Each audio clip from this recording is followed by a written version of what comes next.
You know, I wonder who exactly it was who was sitting around at Herocross who said to himself one day, "Self, you know what this world needs more of? Action figures that look like children dressing up as their favorite superheroes for Halloween.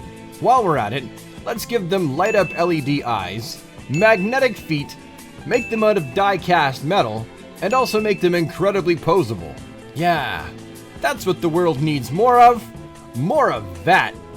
And really, why wouldn't they? I mean, Herocross has already done characters on pretty much every other really popular franchise, from Disney to Star Wars to Marvel Comics, horror franchises, even the Teenage Mutant Ninja Turtles. I mean, why wouldn't they also cover DC characters?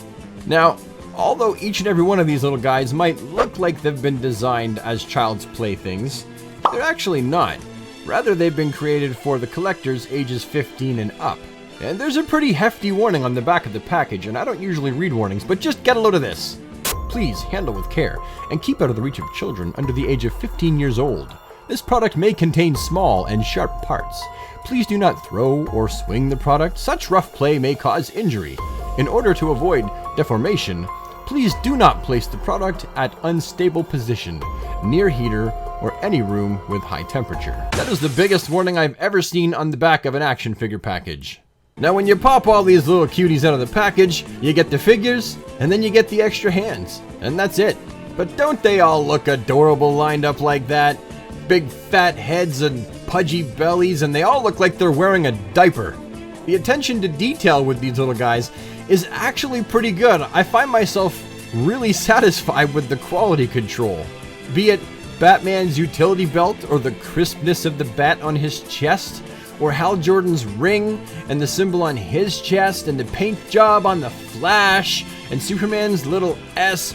All the details on these figures, they're actually really nicely done. Now, looking at these little guys with their array of extra hands, I would never think in a million years that I would have to employ boil and pop to switch the hands.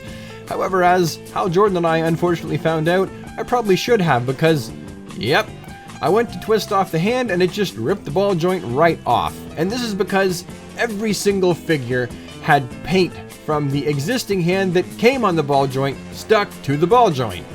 Not to worry, I performed emergency surgery on Hal Jordan and reattached his hand by simply taking the bottom end of a screw and then snipping it off and taking a drill bit and drilling a new hole into the arm where the ball joint used to be. You just put the screw inside the hole and then screw the fist onto the other end of the screw, and voila!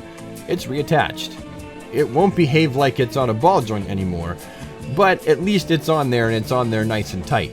But yeah, they all come with an array of extra hands. Superman's got some flying hands, Batman's got some hands, Green Lantern's got his hands, and then the Flash has some runny hands. As for that light up eyes feature, how you achieve that is you just pop the back of their head off, and inside of each of their heads, you've got a couple batteries and a little switch. You just flip the switch, and then on come the lights. On. And here they are with the lights on, and here they are with the lights off. Ooh. It seems like a kind of a neat, sort of well thought out feature, because although Batman, the Flash, and Green Lantern's eyes all light up white, Superman's light up red, which makes sense because his eyes would light up when he's about to use his heat vision, and they light up red, so, I mean, that's kind of cool. Now, the last feature, and possibly the strangest, is those magnetic feet. I'm not really sure why they decided to give them magnetic feet, but there they are. I mean, they work. If you want to hang them off stuff, I suppose you can do that. I mean, I'm not really sure. You're probably a lot smarter than me, and you'll figure out some use for it. Now, finally, we come to the articulation of these figures. Shoulders, elbows, they can swivelly turn.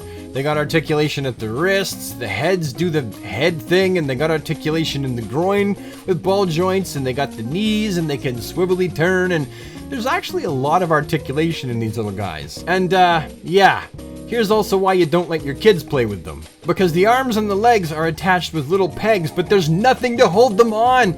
They fall off constantly. It sucks. Basically, you're supposed to put these guys on a shelf and occasionally walk over and turn the light on and then be like, ooh, I got some characters, and the lights light up in their eyeballs, and there they are, and they're on the shelf, there they are, Now finally, the size comparison for these guys, you can see here, they're just standing with some regular basic DC Universe Classic scale figures. And they're pretty short. They actually look to me like they should be hanging out with Batmite and Mr. Mxyzptlk. But they're just so darn cute looking! If you can find these little guys anywhere near you, honestly, I think if you're a DC fan, you'll probably enjoy these and just like them for what they are. Cute little childlike representations of some of our favorite characters. Now, if I could just get my hands on a Wonder Woman, my life would be complete. But since I don't have her, I guess I'll just end the video here. So thank you so much for taking the time to watch this video. It means a lot to me. If you've enjoyed this video, found it useful, helpful, a reasonable waste of time, please take the time to leave a like on it so I know you liked it. If you have anything to say, anything at all, leave it down in the comment section below, because I do take the time to read every single comment. I can't always respond as fast as I want to, but I do read every comment. And then finally, if you think you'd like to become a super friend and join the DC squad, just hit the subscribe button and remember to ding the bell. And then I'll see you in the next video. Thank you so much for watching. Have a rad day, everybody. Take care.